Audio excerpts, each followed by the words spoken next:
The Wooden Railway Originals of Thomas and Friends, Episode 125, Neil the Great.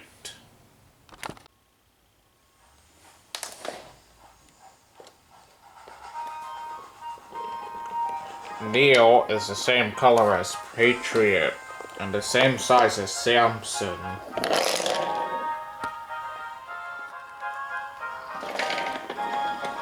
Sometimes he pulls cars, and he pulls coaches. And he often works on the Kirk Ronan branch line with Fergus. But Neil is old, and not as strong as the other engines. So sometimes Neil feels depressed.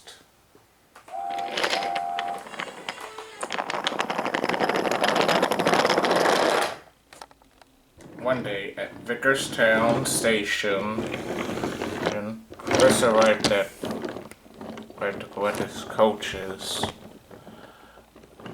And as soon as he collected them, his driver had exciting news for him.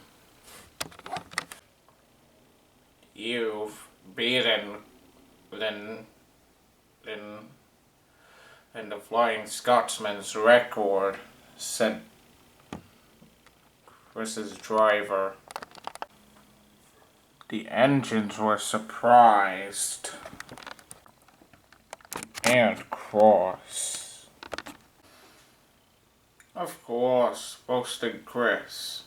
I'm more invested in all the engines on, so do I put together. Sir Topham Hatt's engines were very cross. Chris is just a big silver show-off, said Simon. And everyone agreed. All of them except for Kayla, Maria, and George. Then Sir Topham Hatt appeared. There's going to be a race from Vickerstown to Dafford Station. And Spencer is at the works getting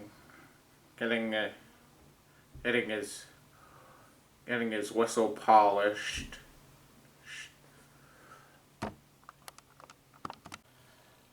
And Neil and Chris will be racing from Vickerstown to Nafford with their coaches. Please, sir, said Simon, Mark, Gordon, James, Thomas, Edward, Henry, George, Kayla, and Maria all together. Can I go? You all have other work to do, said Sir Topham Hatt. Thomas, Edward, Henry, Simon, and Mark all went back to work. But Gordon and James groaned, but they were happy for Neil. But George, Kayla, and Maria were cross. Fancy letting a box cab to race against Chris, said George. Yeah, said Kayla and Maria. He'll lose the race and let the whole railway down. Gordon and James were cross. Neil was their friend. Chris is just a big wussy boiler, said Gordon. But that just means more hot air.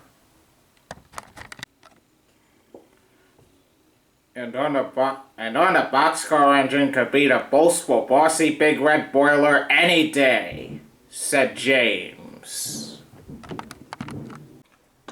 Just then, Darren arrived. I'll signal to start, said Darren. Engines ready. Steady.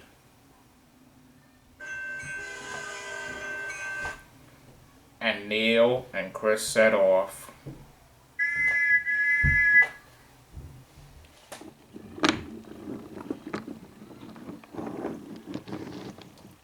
Gordon and James hoped that Neil would win.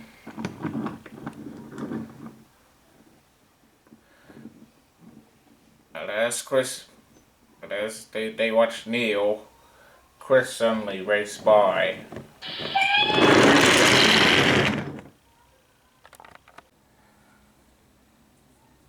Chris's bragging is just absolutely disgraceful, said Gordon. Disgusting, added James. And if Henry were here, he would have said despicable. Well, that poor old turtle, said Chris. Neil didn't really care. Hear what Chris said about him. He just set off. Slow and steady. Slow and steady. We'll do my best. We'll do my best. He huffed.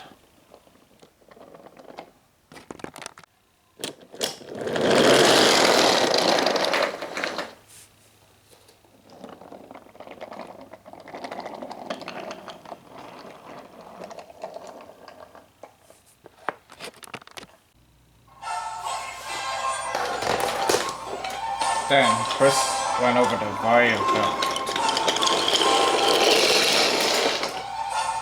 Haha, there's no way that turtle can catch me now.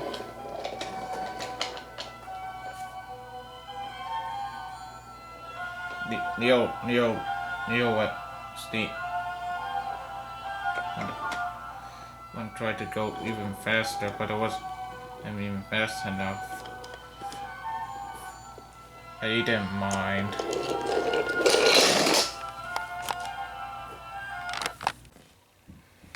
Soon Chris arrived at Marin Station. And as soon as he arrived, Neil was too far ahead. So instead of just racing, Chris just went on to a siding, shunted his coaches to a siding, and went on to the other siding to rest.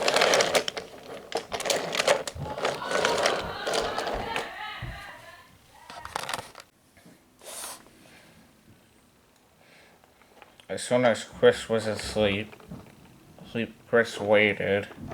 Neil steamed quietly past.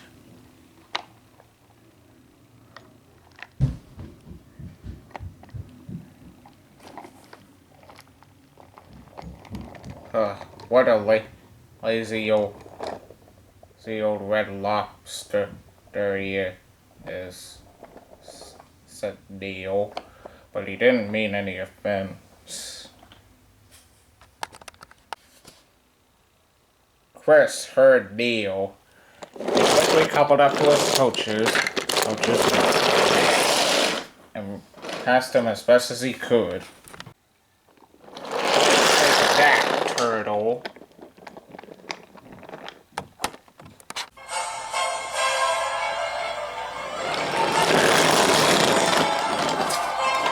Soon Chris and Neil went up Gordon's hill.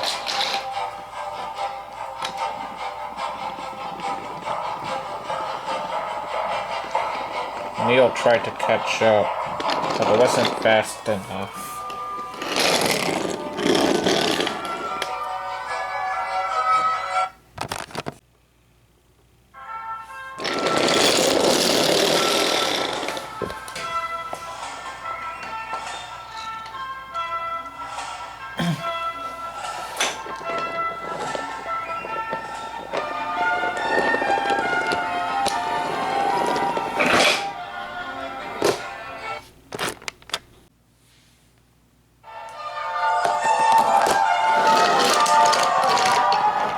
Then, Chris and Neil were about to approach Crosby Station.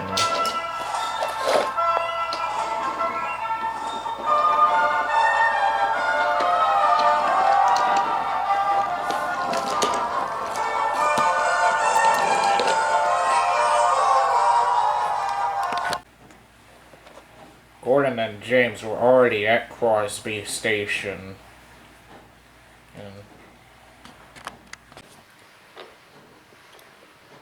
And as they saw Chris pass by, they were cross.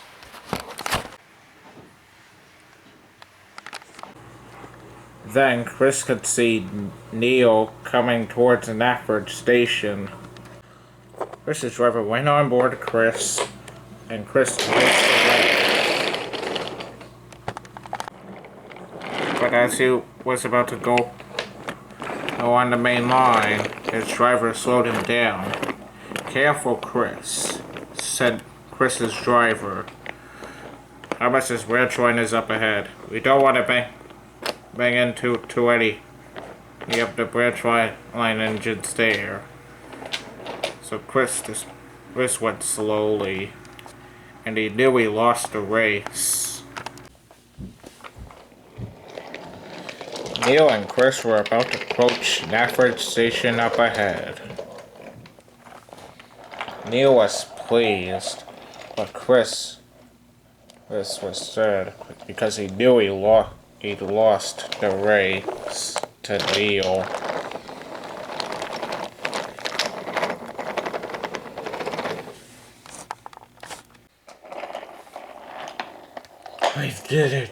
I did it, said Neil.